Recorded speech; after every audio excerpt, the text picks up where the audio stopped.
Good morning. It is Monday morning again. Oh God, it flies by. Trust you all had a fantastic Mother's Day. I know it's a bit hard getting around and seeing parents at the moment if they're not living with you, but I hope you made the most of it and had a really special day. I laid on an afternoon, or my kids, should I say, laid on a afternoon tea for Michelle, and we had a really nice day. But anyway, so car park catch up Monday morning. As I said before, this gives me a chance to, without phones ringing, without kids screaming in my ear, gives me a chance to talk about anything to do with the property market. This one's a little bit different. I'm not ranting about stamp duty or government incentives or anything like that this week.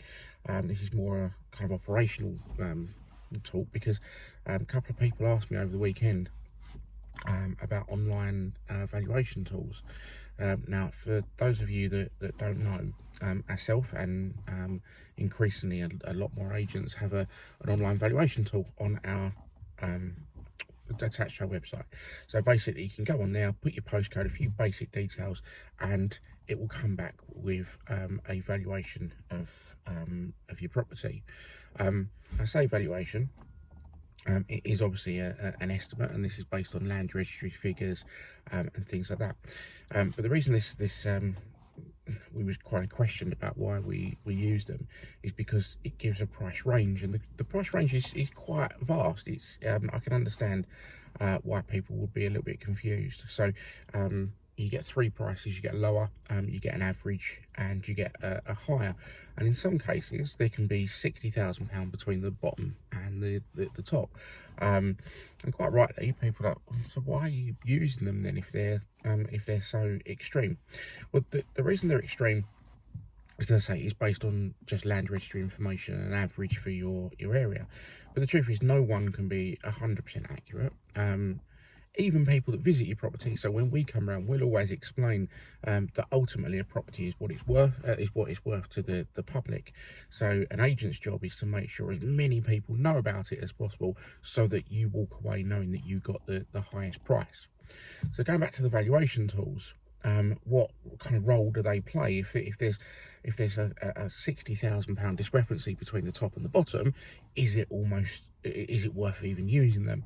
And I have to say, it is, as long as they're used properly.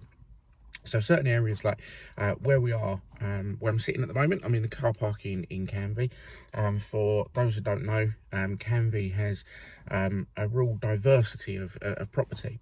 And what I mean by that is you won't find many roads where every single property down the road is the same.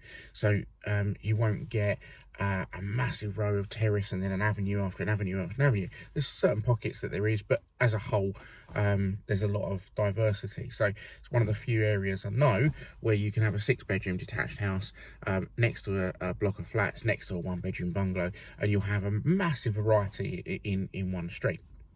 And that's what confuses online valuation tools, is it creates an average and really can't tell the difference between one property to another.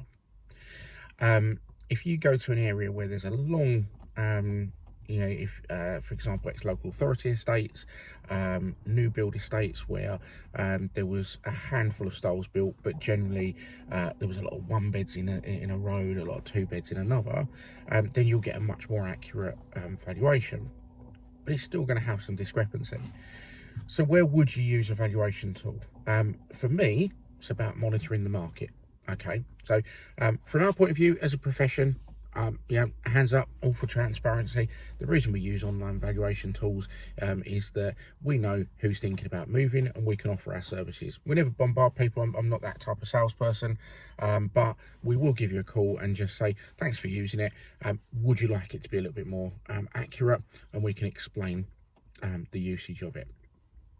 But going back to what you can use it for as a member of the public, is more about monitoring what the market's doing. So if you have you go onto the tool and check the value January 2021, write it down, 6 months later, you go back and check it again, and what you'll see is an increase or decrease, and that will give you an idea of what the market is doing. And don't worry, we won't keep bothering you each time you use it. We understand that people use it repeatedly, and it's all part of their journey of moving. So they do hold a place in the market, and I hope that's kind of cleared up. The discrepancies will never change. I know that there are certain things that go onto land registry that can skew a whole road. For example, if someone sells a property to a member of their family, and it's a lot cheaper, effectively you can bring the value of the whole street down. So they're to be taken with a pinch of salt, but they do have a place in the market, and allowing you as potential sellers, or just out of curiosity, an idea of what the market's doing, whether it's going up, down, etc. Ultimately, you give us a call and we'll be able to do the valuation for you. But have a look at it. You'll see it on our website. If you go to stephenlane.co.uk, the first page you'll always see is book a valuation or an online valuation, and whichever one you want to use. I hope that's cleared it up. Any questions, as always, give me a shout. Have a fantastic day, everyone.